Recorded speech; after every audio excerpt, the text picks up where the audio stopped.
दोस्तों, आज की कहानी है विधवा औरत की ज़िंदगी। कहानी पसंद आए तो वीडियो को लाइक एवं सब्सक्राइब जरूर करना।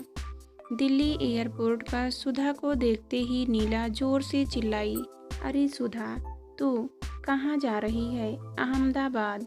और तू तेरे पड़ोस में बड़ोदरा भूल गई? मेरी शादी ही वहीं हुई थी। तू कब से है अहमदाबाद में? पिछले महीने ही इनकी बदली वहाँ हुई है। मैं तो पहली बार जा रही हूँ। कितना अच्छा होता अगर बड़ोदरा के बजाय तू भी अहमदाबाद में होती। मैंने सही सीखा तो वही है। अक्सर याद करती है तुझे। बहुत खुश होगी तुझसे मिलकर। वैसे मेरा चक्कर भी अक्सर लग ही जाता है अहमदाबाद का, क्योंकि ऋषभ तो वहीं अपने काम के सिलसिले में वहाँ जाते ही रहते हैं। सच, तब तो बहुत मज़ा आएगा। शिखा का भाई अमेरिका से कई सालों हो गए। लड़कियों के किशोरावस्था में पहुँचते ही उन लोगों ने वापस आना बेहतर समझा था। शादी कर दी है दोनों बेटियों की, और संयोग से अहमदाबाद में रहने वाले लड़के ही मिल गए। तो बता, तेरे बाल बच्चे कहाँ हैं?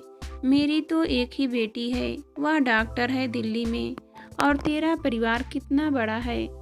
बस हम दो, हमारे दो, और उन दो का परिवार बढ़ रहा है। बेटी नोएडा में ब्याही है, लड़का हुआ है कुछ सप्ताह पहले। उसी सिलसिले में उसके पास आई थी। बेटा और बहू बड़ोदरा में ऋषभ के साथ बिजनेस संभालते हैं, और मैं उनकी बेटी। तेरा समय तो मज़े से कट जाता होगा। हाँ, वैसे भी कई साल हो गए यहाँ रहते, इसलिए काफ़ी जान पहचान है। शिखा के वहाँ रहने से तेरा भी दिल लगा रहेगा, वरना नई जगह में मुश्किल होती है। वह तो है, मेरी एक रिश्ते की भाभी भी है अहमदाबाद में। तू भी आती रहेगी तो अच्छा रहेगा। प्लेन में भी दोनों साथ ही बैठी, और नीला ने उसे शिखा का फ़ोन नंबर देकर कहा कि तू उसे जाते ही फ़ोन कर ले, वह बहुत खुश होगी। पिछले महीने ही शादी की है, छोटी बेटी की तो फुर्सत में है, लेकिन इतने दिन बाद पति से मिलने और नया बंगला देखने के उल्लास में सुधा शिखा को फ़ोन नहीं कर सकी। अगले रोज भी सुबह का समय बंद सामान खोलने और बाजार से सामान लाने में निकल गया, और दोपहर आराम करने में। शाम को उसने शिखा को फ़ोन करने की सोची, फिर यह सोचकर कि वह अपनी बेटियों की शादी के बाद अकेलेपन का रोना रोकर उसका अच्छा खासा मूड खराब कर देगी। उसने पहले शीला भाभी को फ़ोन करना बेहतर समझा। शीला उसके चचेरे भाई मनोहर की पत्नी थी। दो छोटे छोटे बच्चों और एक नई लुगाई। फैक्ट्री की जिम्मेदारी शीला पर डालकर मनोहर एक सड़क हादसे में चल बसा था। शीला भाभी ने बड़ी हिम्मत से फैक्ट्री चलाई थी और बच्चों को पढ़ाया लिखाया था। उन्होंने कभी अकेलेपन या उदासी का रोना नहीं रोया। समयाभाव के कारण वे दिल्ली अधिक नहीं आ पाती थी, लेकिन संपर्क सभी से रखती थी। कुछ रोज पहले ही उन्होंने अपने छोटे बेटे की शादी की थी, तब सुधा को भी निमंत्रण भेजा था। सुधा ने शीला भाभी का नंबर मिलाया। फ़ोन नौकरानी ने उठाया। माँ जी तो अभी व्यस्त हैं, आप अपना नंबर दे दीजिए, मैं खुद ही दोबारा फ़ोन कर लूँगी, मगर 7 बजे के बाद करिएगा। अभी 6 ही बजे थे। रवि के आने में भी देरी थी, इसलिए उसने शिखा का नंबर मिलाया।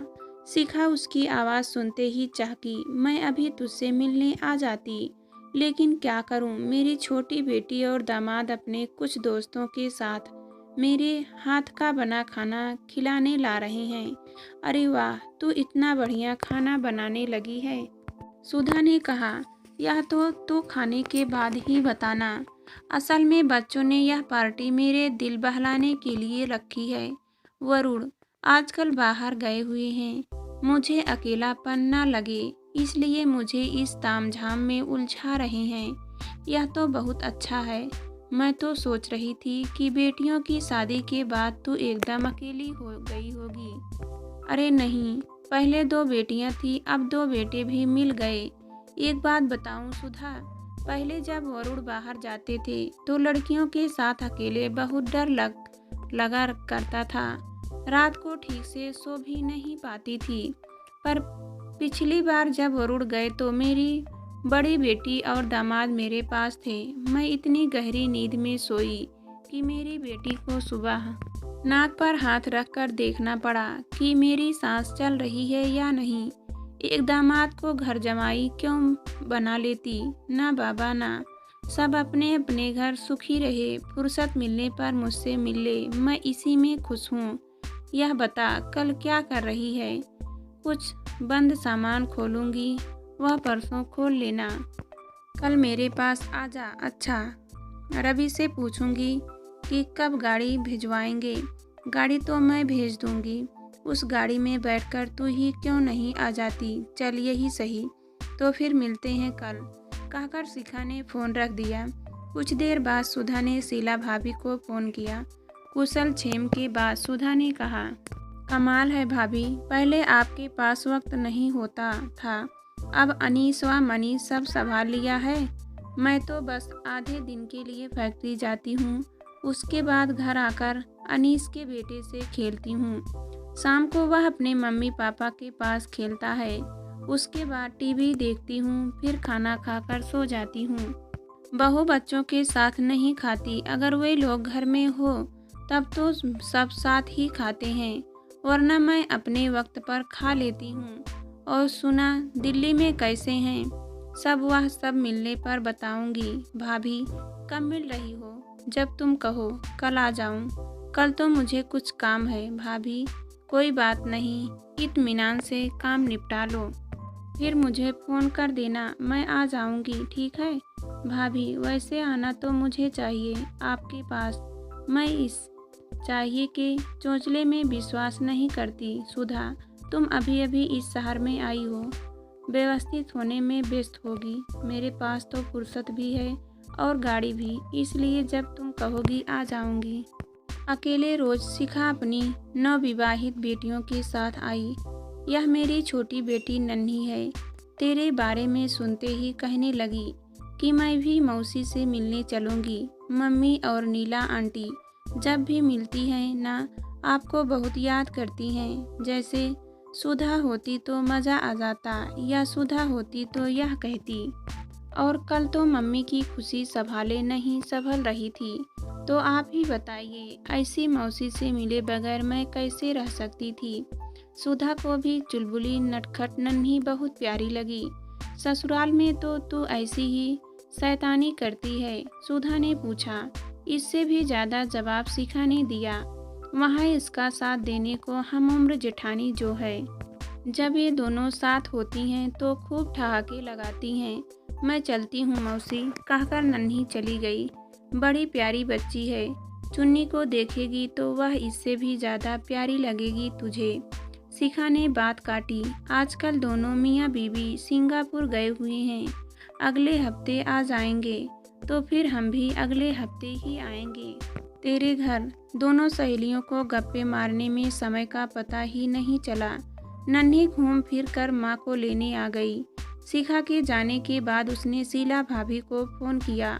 वह अगले रोज़ शाम को आना मान गई। शीला भाभी से वह कई साल के बाद मिल रही थी। उनके चेहरे की झुर्रियाँ थोड़ी बढ़ गई थी, लेकिन अब चेहरे पर थकान और फिक्र की जगह फुर्सत और आत्मतुष्टि की गर्मी थी। इससे पहले कि तुम मुझसे कुछ पूछो, मुझे दिल्ली के समाचार 2 अरसा हो गया सबसे मिले हुए, इसलिए सबके बारे में जानने की बेचैनी हो रही है। शीला भाभी सबके बारे में पूछती रही। अब जब फैक्ट्री बच्चों ने संभाल ली है और घर की देखभाल के लिए बहुएं आ गई हैं, तो आप दिल्ली हो आओ ना भाभी, छोटे चाचा जी ने कहा भी था आपसे कहने के लिए। सब बताने के बाद सुधा ने कहा। शीला भाभी हंसने लगी। फुर्सत तो ज़रूर हो गई है, लेकिन अब बच्चों को, खासकर पोते को छोड़कर जाने को दिल नहीं करता। खैर, अंशु स्कूल जाने लगे और नई बहू दिव्या को भी कुछ दिन तक मौज मस्ती करवा दूं, फिर जाऊंगी। अभी तो उस पर ऑफिस के काम का ज़्यादा भार नहीं डाला मैंने, और बड़ी बहू रजनी इंजीनियर है, पहले तो सारा दिन फैक्ट्री में ही रहती थी, लेकिन बच्चा होने के बाद अब दोपहर को जाती है। जितने अच्छे अनीस मनीष हैं, उतनी अच्छी ही दोनों की बेटियां भी हैं। बहुत स्नेह है सबका आपस में, और मुझ पर तो सब जान छिड़कते हैं। मेरा घर अब बच्चों के ठहाकों से गूंजता रहता है। यह तो बड़ी खुशी की बात है। भाभी, एक रोज आऊंगी आपके घर। तुम्हारा घर है, जब चाहो आ जाओ। लेकिन घर पर कौन कौन मिलेगा, इनकी गारंटी मैं नहीं लूंगी। बच्चों से पूछकर बुलाऊंगी तुम्हें और रवि को। मनीष और रजनी तो ज़्यादातर घर पर ही रहते हैं, लेकिन मनीष और दिव्या की नई नई शादी हुई है तो वे कहीं ना कहीं निकल जाते हैं। फिर ससुराल भी शहर में ही है, इसलिए वहाँ भी जाना पड़ेगा ही।